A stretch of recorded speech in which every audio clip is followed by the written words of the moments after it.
ഇന്ത്യക്കാരുടെ അവകാശങ്ങൾ എന്തൊക്കെയാണെന്നാണ് ഭരണഘടന 3-ാം പാർട്ട് പറയുന്നത്. അതായത് മൗലികാവകാശങ്ങൾ എന്തൊക്കെയാണെന്ന് പറയുന്നത്. കൃത്യമായിട്ടും 12 മുതൽ 35 വകുപ്പിലാണ് ഭരണഘടനയുടെ മൗലികാവകാശങ്ങൾ വ്യക്തമാക്കിയിട്ടുള്ളത്. ഈ മൗലികാവകാശം എന്ന് പറഞ്ഞാൽ ഒരാളുടെ ശരിയായ അവകാശമാണ്. ആ അവകാശം അയാൾക്ക് അവകാശപ്പെട്ടതാണ്. മാത്രം അത് ലംഘിച്ചാൽ സർക്കാർ തന്നെ കേസ് കൊടുക്കുക. അതുമാത്രമല്ല അതിന് നഷ്ടപരിഹാരം വാങ്ങുകയും ചെയ്യാം. അവർ കോടതിയിൽ പോകാം. ഈ ഭാഗം ഭരണഘടനയുടെ സൈദ്ധാന്തിക ഭാഗമാണ്.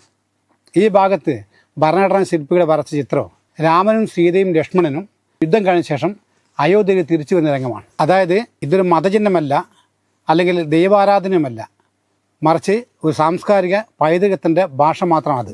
രാമൻ ജീവിച്ചിരുന്നോ ഇല്ലയോ എന്നുള്ളതല്ല ഇവിടെ വിഷയം. ഇവിടുത്തെ വിഷയം രാമായണത്തിലുള്ള ചില തത്വചിന്തകളാണ്. ആ ആശയങ്ങളാണ് ഇവിടെ പ്രതിപാദിച്ചിട്ടുള്ളത്. രാമായണത്തിൽ നീതിബോധമാണ് ഇവിടെ കാണിക്കുന്നത്. അതിലുള്ള അവകാശങ്ങൾ, ധാർമ്മിക ചിന്തകൾ, ഇതൊക്കെയാണ് ഇതിൽ ഉൾപ്പെട്ടിട്ടുള്ളത്. ഇതിൽ ഏറ്റവും പ്രത്യേകത എന്താണെന്ന് വെച്ചാൽ റൂൾ ഓഫ് ലോ എന്ന നിയമമുണ്ട്. ആരും നിയമത്തിന് മുകളിലല്ല, എല്ലാവരും നിയമത്തിന് താഴെയാണ്.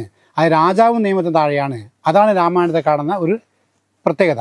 രാമായണത്തിൽ രാമനടക്കം നാട്ടിൽ നിയമങ്ങൾക്ക് വിധേയനാണെന്ന് അതിൽ വ്യക്തമാക്കുന്നുണ്ട്. അതാണ് ഇന്നത്തെ ആധുനിക റൂൾ ഓഫ് ലോ എന്ന തിയറി. അതായത് പാശ്ചാത്യ രാജ്യങ്ങൾ ഇപ്പോൾ കൊണ്ടുവന്ന റൂൾ ഓഫ് ലോ എന്ന തിയറി അവരിപ്പോൾ കൊണ്ടുവന്നതാണ്. ഭാരതത്തിൽ രാമൻ്റെ കാലം മുതൽ തന്നെ ആ റൂൾ ഓഫ് ലോ ഉണ്ടായിരുന്നു എന്ന് കാണിക്കുന്ന ഒരു സാംസ്കാരിക പൈതൃകം നമുക്കുണ്ട് എന്ന് ഈ ഭരണഘടനകൾ വ്യക്തമാക്കുന്നതാണ്. അതായത് ഭരണഘടനയിൽ പ്രതിപാദിച്ചിട്ടുള്ള മൗലികാവകാശങ്ങളും ജനാധിപത്യവും എല്ലാ ബോധങ്ങളും നമ്മുടെ ഭരണഘടനയിൽ പാരമ്പര്യമായി നമുക്ക് കിട്ടിയ ഒരു അവകാശമാണ്, നമുക്കുണ്ടായതാണ്, സാംസ്കാരിക രംഗത്ത് നിന്ന് കടന്നു വന്നതാണ്.